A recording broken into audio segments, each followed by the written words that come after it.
ಇವಾಗ ಲೆನ್ಸ್ ಮತ್ತು ಮಿರರ್ಗಳ ಬಗ್ಗೆ ಹೇಳ್ತೀನಿ. ಲೆನ್ಸ್ ಮತ್ತು ಮಿರರ್ಗಳು ಅಂದ್ರೇನು, ಯಾವುದು ಲೈಟ್ನ ರಿಫ್ಲೆಕ್ಸ್ ಮಾಡ್ಬಿಟ್ಟು ಆಚೆ ಕಳಿಸ್ತದೋ ಅದನ್ನು ಮಿರರ್ ಅಂತ ಕರೀತಾರೆ. ಅದೇ ಥರ ಲೈಟ್ನ ಪಾಸ್ ಆಗಕ್ಕೆ ಬಿಡೋದನ್ನ ಲೆನ್ಸ್ ಅಂತ ಕರೀತಾರೆ.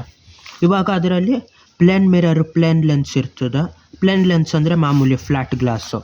ಅದೇ ಥರ ಕರ್ವಿ ಲೆನ್ಸು ಮತ್ತು ಕರ್ವಿ ಮಿರರ್ ಇರ್ತದೆ.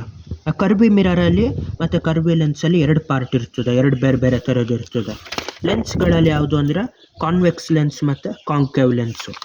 ಕಾನ್ವೆಕ್ಸ್ ಲೆನ್ಸ್ ಅಂದರೆ ಏನು ಅಂದರೆ ಎರಡು ಕಡೆನೂ ಉಬ್ಬಿರ್ತದೆ. ಯಾವಾಗ ಉಬ್ಬಿರ್ತದೋ ಅದನ್ನು ಕಾನ್ವೆಕ್ಸ್ ಅಂತ ಕರೀತಾರೆ. ಅದಕ್ಕೆ ಇದನ್ನು ಕಾನ್ವೆಕ್ಸ್ ಲೆನ್ಸ್ ಅಂತ ಕರೀತಾರೆ. ಅದು ಲೈಟ್ಗಳನ್ನ ಪಾಸ್ ಆಗಕ್ಕೆ ಬಿಡೋದಿಲ್ಲ, ಅದು ಕನ್ವರ್ಜ್ ಮಾಡಿ ಒಂದು ಪಾಯಿಂಟಲ್ಲಿ ಇಮೇಜ್ ಫಾರ್ಮೇಷನ್ ಮಾಡ್ತದೆ. ಇಮೇಜ್ ಫಾರ್ಮೇಷನ್ ಮಾಡಿ ದೊಡ್ಡದಾಗಿ ಕಾಣ್ತದೆ ಇಮೇಜು. ಅದು ಏನಾದರೂ ಮ್ಯಾಗ್ನಿಫೈಯಿಂಗ್ ಗ್ಲಾಸ್ ಥರ ಕಾಣ್ತದೆ. ಬೂದ್ ಕನ್ನಡಿ ಅಂತ ಏನು ಉಪಯೋಗಿಸ್ತೀವಲ್ಲ ಅದೇ ಇದು ಕಾನ್ವೆಕ್ಸ್ ಲೆನ್ಸ್ ಇದು.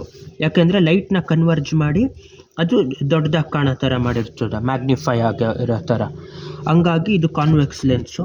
ಕಾಂಕೇವ್ ಲೆನ್ಸ್ ಅಂದರೆ ಇದು ಲೈಟ್ನ ಡೈವರ್ಜ್ ಮಾಡ್ತದೆ. ಇಲ್ಲಿಂದ ಸ್ಟ್ರೈಟಾಗಿ ಲೈಟ್ಗಳು ಬಂದಾಗ ಆ ಲೈಟ್ಗಳೇನಾಯ್ತದೆ ದೂರ ದೂರ ಹೋಗೋಕ್ಕೆ ಶುರು ಆಯ್ತದೆ. ಇಮೇಜ್ ಫಾರ್ಮೇಷನ್ ಆಗೋದಿಲ್ಲ, ರಿಯಲ್ ಇಮೇಜು. ಅದೇ ಬ್ಯಾಕ್ಗ್ರೌಂಡಲ್ಲಿ ನೋಡಿದಾಗ ಇಮ್ಯಾಜಿನರಿ ಇಮೇಜ್ ಫಾರ್ಮೇಷನ್ ಆಯ್ತದೆ, ರಿಯಲ್ ಇಮೇಜ್ ಫಾರ್ಮೇಷನ್ ಆಗೋದಿಲ್ಲ. ಈ ಕಾನ್ವೆಕ್ಸ್ ಲೆನ್ಸಲ್ಲಿ ರಿಯಲ್ ಇಮೇಜ್ ಫಾರ್ಮೇಷನ್ ಆಯ್ತದೆ. ಅದೇ ಥರ ಮಿರರಲ್ಲೂ ಎರಡು ಥರ, ಕಾಂಕೇವ್ ಮಿರರು ಮತ್ತು ಕಾನ್ವೆಕ್ಸ್ ಮಿರರು. ಕಾಂಕೇವ್ ಮಿರರ್ ಇಲ್ಲಿ ಏನು ಅಂದರೆ ಅಲ್ಲಿ ಕಾನ್ವೆಕ್ಸ್ ಲೆನ್ಸ್ ಯಾವ ಥರ ಕನ್ವರ್ಜ್ ಮಾಡ್ತದೋ ಇಲ್ಲಿ ಕಾಂಕೇವ್ ಮಿರರು ಲೈಟ್ನ ಕನ್ವರ್ಜ್ ಮಾಡಿ ರಿಯಲ್ ಇಮೇಜ್ ಫಾರ್ಮೇಷನ್ ಮಾಡ್ತದೆ.